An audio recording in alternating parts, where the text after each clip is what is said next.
আমাদের আরেক বিশিষ্ট অতিথি মাননীয় শ্রীমতী শাশ্বতী জানা, যিনি প্রধান শিক্ষিকা ময়না বালিকা বিদ্যালয়ে। আর এরপরেই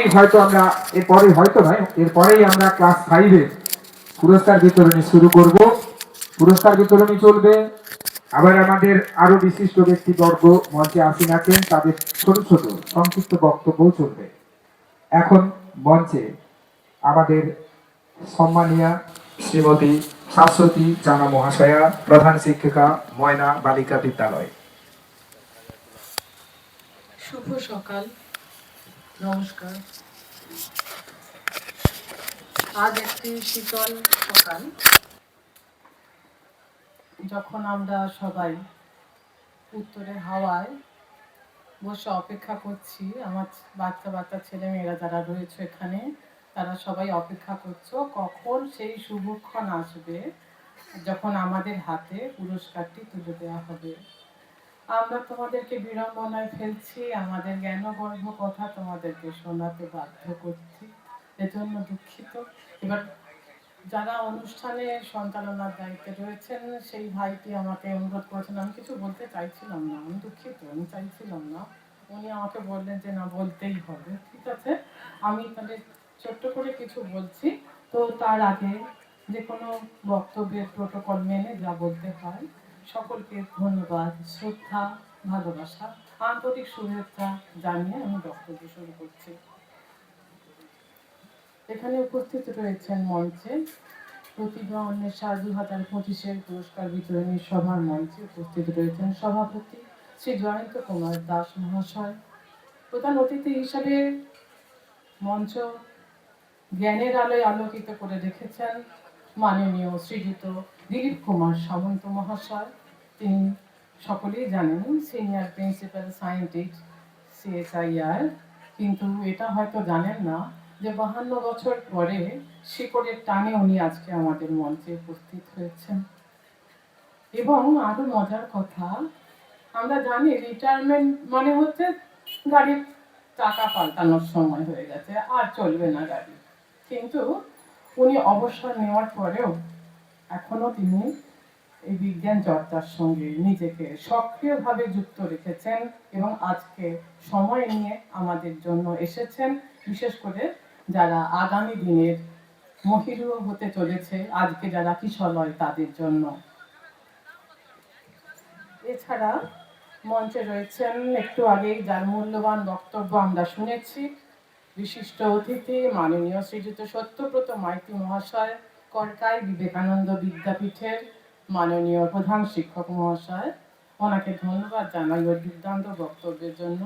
এর আগে বক্তব্য রেখে গেছেন আমার, কি বলবো, মানে বান্ধবী বলা যায় আবার বোনও বলা যায়, শ্রীমতী মধুমিতা ভঞ্জ মহাশয়া।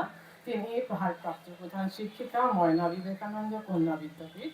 এছাড়া এখানে উপস্থিত রয়েছেন পবিত্র বাবু, গৌরী বাবু, প্রধান শিক্ষক ছোট খেলনা হাই স্কুল, আর আমার সহ শিক্ষক এক সময়ের শ্রী অরুণ কুমার মাঝি মহাশয়, যিনি দীর্ঘদিন ধরে এই শিক্ষা ব্যবস্থার সঙ্গে এবং বিভিন্ন রকমের বই লিখে এবং আলোচনা সভায় অংশ নিয়ে বিভিন্ন কাজে নিজেকে সম্পৃক্ত রেখেছেন। সেই অরুণ বাবুকে ধন্যবাদ দিচ্ছি। এই শিকড়ের টানের যে সমস্ত সংগঠক আয়োজক যারা রয়েছেন তাদের প্রত্যেকটি ব্যক্তিবর্গকে এবং অনেক বোনেরাও রয়েছেন এখানে, তাদের সকলকে আমার আন্তরিক শুভেচ্ছা।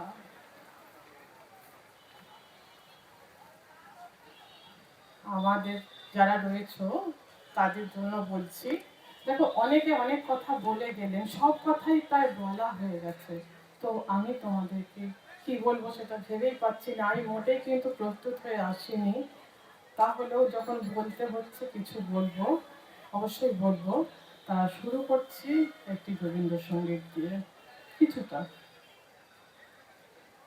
জগতে আনন্দ যোগে আমার নিমন্ত্রণ, ধন্য হল ধন্য হল মানব জীবন, আনন্দ যোগে আমার নিমন্ত্রণ,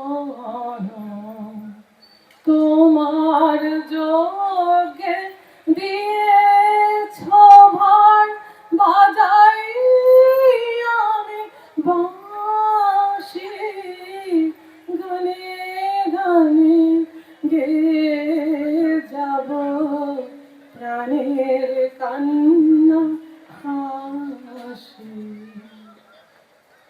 ছোট ছোট মেয়েরা, ছেলেরা যারা রয়েছে, ছাত্র ছাত্রীরা, তোমাদের প্রাণের কান্না হাসে এই নিয়েই যে বিদ্যালয়, সেই বিদ্যালয়ের আমরা এক একজন কান্ডারি হতে পেরেছি বলে ঈশ্বরের কাছে ধন্যবাদ জানাই। ধন্যবাদ জানাই যে প্রিয় জিনিসটি আমাদের হাতে থাকলে পৃথিবীর কোনো কিছুই দরকার হয় না, সেইটা উনি ছুঁয়ে দেখার ব্যবস্থা করে দিয়েছেন বলে, সেটা হচ্ছে বই।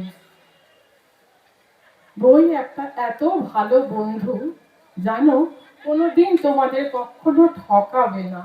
আর যাই করুক না কেন, বন্ধুও প্রতারণা করে, বন্ধুও পিছন থেকে ছুরি মারতে পারে, কিন্তু বই না। তাকে সব সময় বন্ধু করে নিও। যে শিকড়ের টানে আজকে আমরা এসেছি, সেটা যেন তোমাদের বইয়ের সঙ্গেই থাকে, আর থাকে সত্যিকারের তোমার মাটির সঙ্গে। এখানে তোমরা বি অ্যান্ড মেক, এই কথাটা, স্বামীজির কথাটা মনে রেখো। যেটা সত্যব্রতবাবু বলেছেন সেটা অবশ্যই মনে রাখো। আগে মানুষ হও, তারপর অন্যকে মানুষ হতে সাহায্য করো। পড়তে পয়সা লাগে আমরা জানি। যে যে আছে এখানে, যারা জীবনে যারা দাঁড়িয়েছেন, বিশেষ করে বর্তমান প্রজন্মে যারা পড়ছে, পড়াশোনা করছে, তাদের পড়াশোনার পেছনে যে খরচ, সেই জোগাড় করতে তাদের বাবা মা পরিবার অনেক ত্যাগ স্বীকার করছেন। সেজন্য তাদেরকে ধন্যবাদ জানাই। তাদের ত্যাগের কাছে আর কিছু থাকে না। তাদের স্বপ্ন হয়তো অধরাই থেকে গেছে, কিন্তু সন্তানের মধ্যে দিয়ে তারা সেই বীজ বপন করে তাদেরকে বিশাল মহিরুহে পরিণত হয়েছে, এটা তারা দেখতে চান। তোমরা ছোটরা এটা একটু কষ্ট করে মনে রেখো, তোমরা জীবনে প্রতিষ্ঠিত হও, এটা দেখার জন্যই আমরা বেঁচে থাকবো। যতক্ষণ না তোমরা বড় হয়ে মহিরুহ না হয়ে অন্য কাউকে ছায়া দিতে না পারো, যা শ্রী রামকৃষ্ণদেব স্বামীজিকে বলেছিলেন, সেই কথাটাই তোমাদেরকে অন্যভাবে বলছি, ততক্ষণ কিন্তু আমরা শান্তি পাবো না। আমরা কখনোই চাই না তোমরা আমাদের মতো হও। অবশ্যই আমাদের থেকে অনেক অনেক উঁচু জায়গায় যাও, অনেক ভালো হয়ে থাকো, অনেক লোকের সেবা করো, দেশে, সমাজে, সংসারে নিজেকে ছড়িয়ে দাও। আমার সামনে বসে রয়েছে আমারই ছাত্র কালীপদ জানা। শিকড়ের টানেতে সে আজকে এখানে এসেছে, আমাকে দেখতে পেয়ে মঞ্চ থেকে নেমে গেল, ভুলে গেল যে সে একজন অনুষ্ঠানের আয়োজক। যে এইটা হচ্ছে শিক্ষা।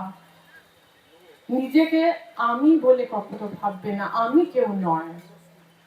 স্বামীজি বলেছেন, নিজেকে মনে করবে ঝড়ের মুখের কোন গাছের সবচেয়ে শেষ পাতাটা যেটা গাছে লেগে আছে সেইটা। অর্থাৎ ঈশ্বর চাইলে এক্ষুনি তুড়ি মেরে ওই গাছের পাতাটা গাছ থেকে খসিয়ে দিতে পারেন। তুমি এতটাই নগণ্য, আমরা সবাই এতটাই নগণ্য, তবু আমরা আমি আমি করি। হ্যাঁ, আমি তো ছাড়ানো যায় না, থাকে গাছে শেষ পাতাটাও যখন চলে যায় একটা ছোট্ট দাগ রেখে যায়। ওইটুকু দাগ রাখা পর্যন্ত, এর বেশি কিছু ভেবো না। আমাদের প্রত্যেকের কিছু কাজ আছে, সেই কাজটাই আমাদের সেরাটুকু দিতে হবে। এইটা চ্যালেঞ্জ হিসেবে নাও। আমি যে কাজই করি না কেন, সেটা যেন আমি সেরাটা দিতে পারি, সেখানে যেন কোনো ঘাটতি না থাকে। তবেই তুমি একজন সফল মানুষ হতে পারবে, যে যেখানে আছো, যে যেখানে আছো। এই নয় যে শুধু ডাক্তার, ইঞ্জিনিয়ার হতে হবে বা প্রফেসর হতে হবে, এমন নয়। তুমি যত ছোট কাজ করো না কেন, সেইখানে তোমার সেরাটা তুমি যদি দিতে পারো, তুমি একজন প্রকৃত সফল মানুষ হতে পারবে। তোমার আত্মপ্রত্যয়, তোমার আত্মবিশ্বাস, তোমার সত্যনিষ্ঠা তোমাকে একটা জায়গায় দাঁড় করিয়ে দেবে, যেখানে সবাই তোমাকে দেখে সম্মান করবে। আমি আর কিছু বলতে চাই না। আয়োজকদের সকলকে ধন্যবাদ, সকলকে নমস্কার।